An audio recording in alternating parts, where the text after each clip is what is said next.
Hello and welcome to the top of the world. I suppose the first thing that's most striking is there's no snow on the ground. Not only is there no snow on the ground's not frozen. So that's a plus. Right? We're on the winning side there. We haven't got the chains on the tractor. Right, see there's no chains. They've got to go on because I have to put them on first. But I've been down. I've been man down now since Thursday. I don't know how many days, so I don't know what day I'm on. Anyway, you'll have to bear with me. So, I've been sick. I am very sick. And I should have known. And then when I think about it, I should have known. And let me explain. When the snow melted in May, there was holes and runs all over the ground. Casper. Nay, my head. Nay.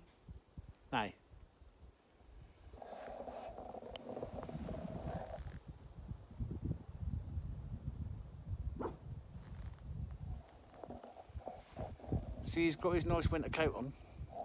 That's coming off, all of it. Can't even believe I've got to do it to him. So about 4 weeks ago, I started emptying the woodshed. Woodshed's got to be emptied, it's got to go downstairs. As you know, it's a huge woodshed. It contains a lot of wood. All the stillages, these things here that are full of wood, they've all been emptied long ago, and I've been using them to move the rest of the woodshed. And we'll get into the snow. I'm sure I was already in the middle of a story. Anyway, I'll show you where I've got to in the woodshed. Right. So I've already started stacking for next year. And yeah, I've done a lot. But when the snow melted in May, I had all these runs everywhere and holes everywhere. And it was from rats, mice and voles.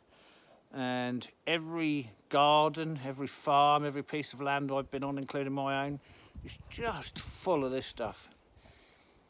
And, you know, some of the locals told me every 10 years or so you get this infestation of small ground mammals because we have a mild winter. And last year, albeit we was below -30 Celsius for 3 weeks in November, it was very low snowfall and generally a reasonably good winter. We started logging in January.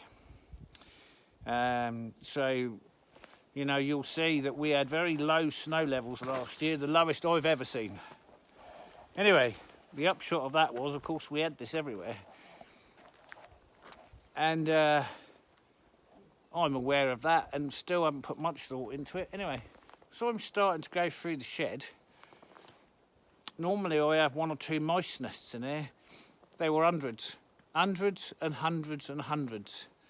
I can also smell it. And I'm thinking, this is dangerous. This is not good. Did I mask up at that point? No. Did I wear gloves every time I went in there? No. And there lies my mistake, and my mistake, and my mistake. So, I don't know, 10 days ago or so, Casper starts scratching. And he's not scratching like he does because his long hair is growing or he's got something in his ear. He was scratching. I'm like, no, he's got to go for a shower. And I showered him, and of course all this dust and sand and stuff goes into his fur. And the drain in the cellar blocked.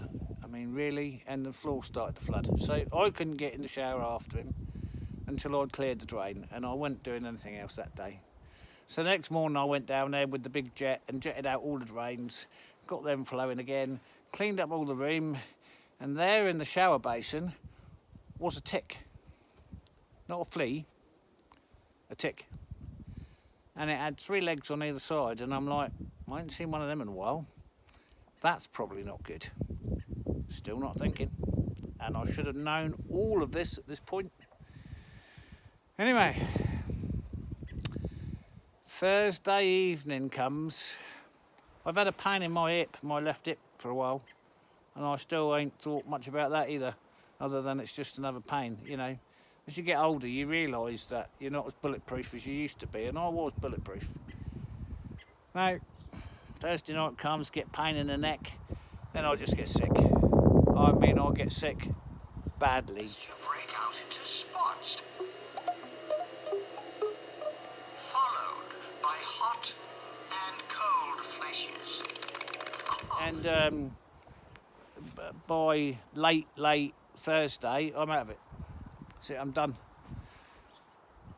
And I've got this meningitis headache. I've got aches all over. I've got fatigue. I've got chills and fever. I'm in a bad way.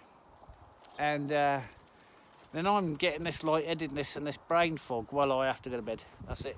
And that's where I was. And I was there for about 60 hours when at 2 o'clock in the morning I was compass mentis enough to realise I was in a world of trouble, and I wasn't really able to keep myself hydrated enough and all the things I needed to do.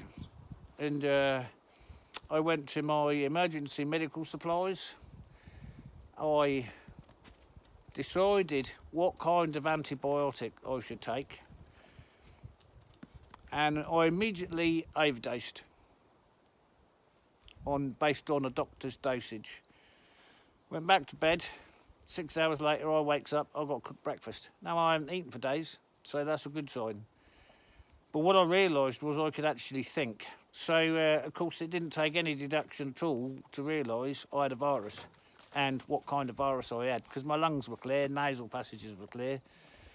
I had a virus caused by either a bite from a tick, from a mouse or a vole or a hare, or I had, which is Lyme disease, or I had weils disease, which is from the urine of rats or hares. Anyway, I had one of those two. Right, there was not even any question in my mind about that. Why do I think that? Let me show you why I think that. So I'm going to show you this, bearing in mind, right, this is my first day actually being out here in a week. And I'm really sick.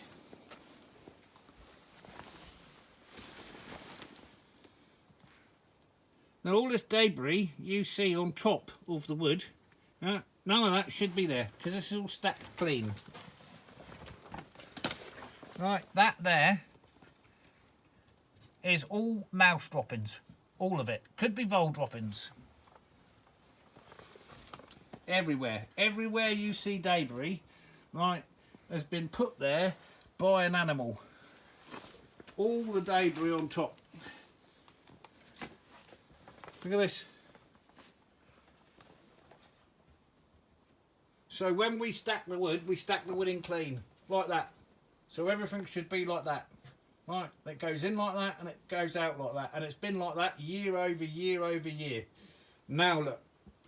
And this is what I've been fighting through for, I don't know, the last 4 weeks. And I didn't do anything about it. And now I'm sick. Yeah. And of course all this has to be, there we go, there's a good example. Not as good as the example under there, of course. There's the best example, so I'm not going to touch any of it, obviously, because I've not got any gloves on. And I'm already sick. It's not quite so bad here. This was the last stuff put in. Probably May this went in. But yeah, I never seen nothing like it. So what I also did was, you can see I kind of got pallets and the inside of the old woodshed there.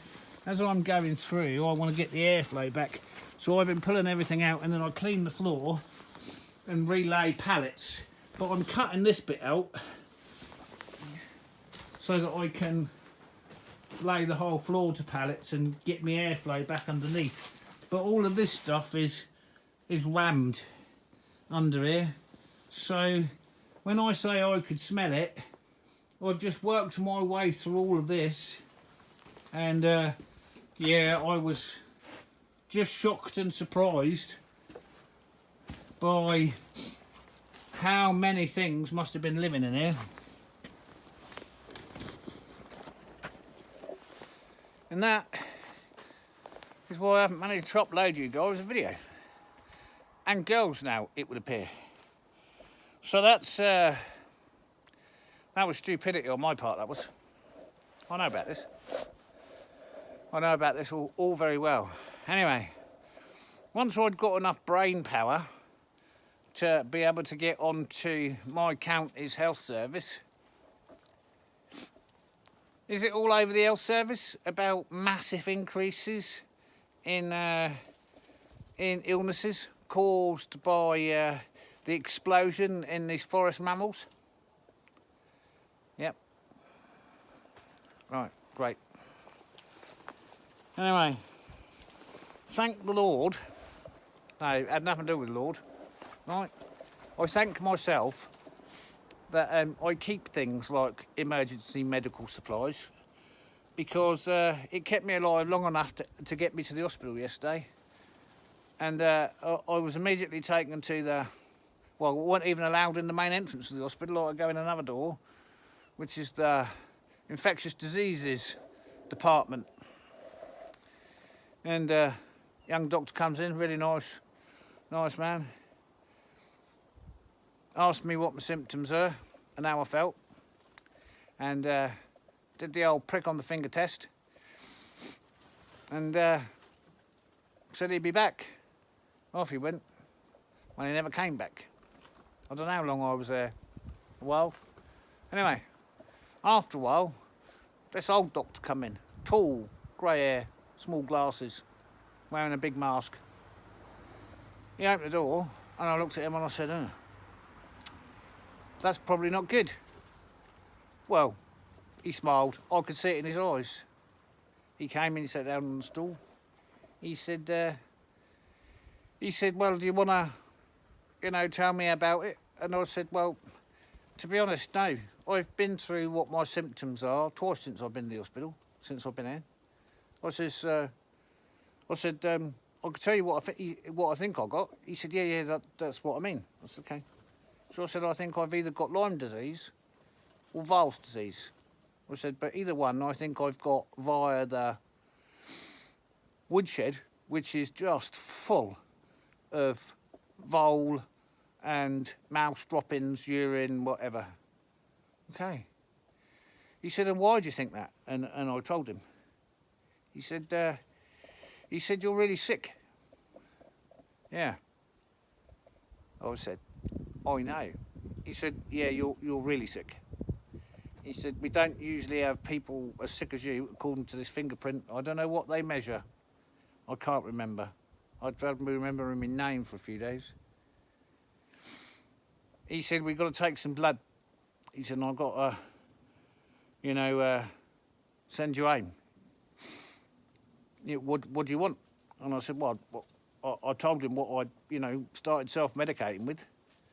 I said, they'll do. He said, there is a stronger antibiotic that we use to fight Lyme disease. He said, I can give you what you want. He said, I'll give you these. I said, well, I'll tell you what, I'll take your recommendation. And so he gave me a 10 days supply of the most powerful antibiotic they got that fights Lyme disease and that kind of infectious virus, which is what I've got, a virus. And here we are. Today is today. So I'm on my pins and I've got to do something because the ground's not frozen and there's no snow. And, as if I should be worried about this, but I am. My trailer's not put away. Right, the new woodshed's not all closed up. And I can't leave all this lot here. Because for those that know that all of this is going to get smashed to pieces by the snowplow. In fact, anything. So it's so cold today, my hands. But am I going back? I've got to go back in the woodshed at some point because, yeah, I have to. But I won't be going back in there and doing anything unless I'm masked up. Oh, sorry about the sun. Unless I'm masked up and got rubber gloves over my gloves, right, and don't pick my nose, suck my thumb, or do anything until I've thoroughly washed my hands several times. Because there's no question this virus I've got is self-inflicted. Right, that's carelessness. Carelessness at this time of the year in this environment, by me, is just...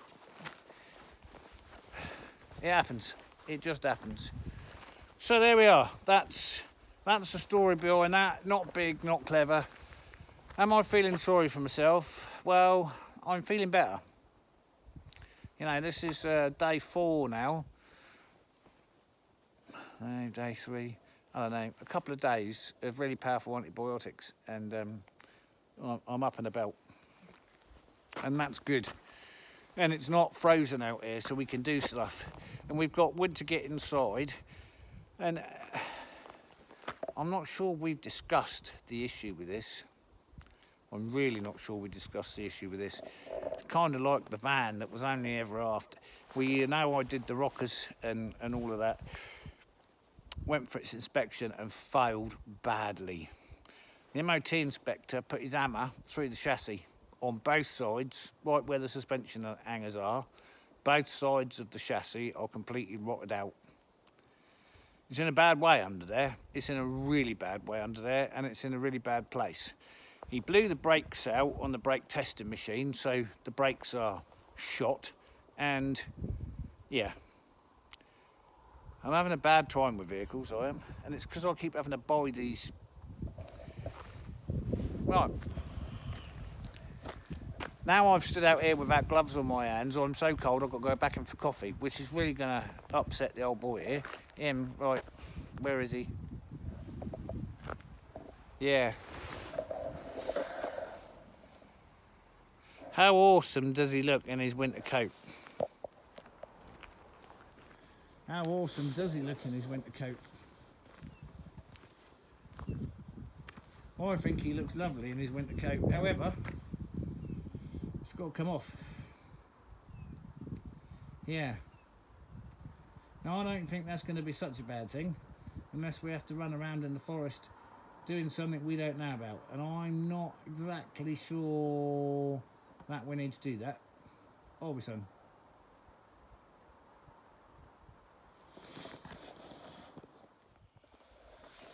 And the reason I say that is because he's going to spend more time this winter inside the building than he has done in the previous years.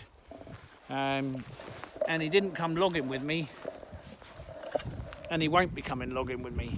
So therefore I feel a bit more confident I can shave his coat off, and he won't be... That sun's a bad one. Don't get any higher than that. Look at that. We ain't got many more days left of sun. Anyway, I'm quite confident that I could shave him off and he'd be all right. I'm rambling. I'm not even sure if I made any sense. Call the video there. So it's going to be a short one today. Just to let you know how stupid I was. You know, you're doing this. Right, all of you men out there, you know, you're doing something and you're repeatedly doing it, and it's just like, you know, I can smell petrol. Oh no, I can smell petrol. Smelt petrol for a few days. Light your fag anyway. How much harm can it cause? You know, next thing. Anyway, it's one of those. I knew. I could smell it. I was aware of it. I could see it. And I made a mistake. Yeah. Thanks for joining me on this update. I will get a video to you real soon. Thanks very much. Bye for now.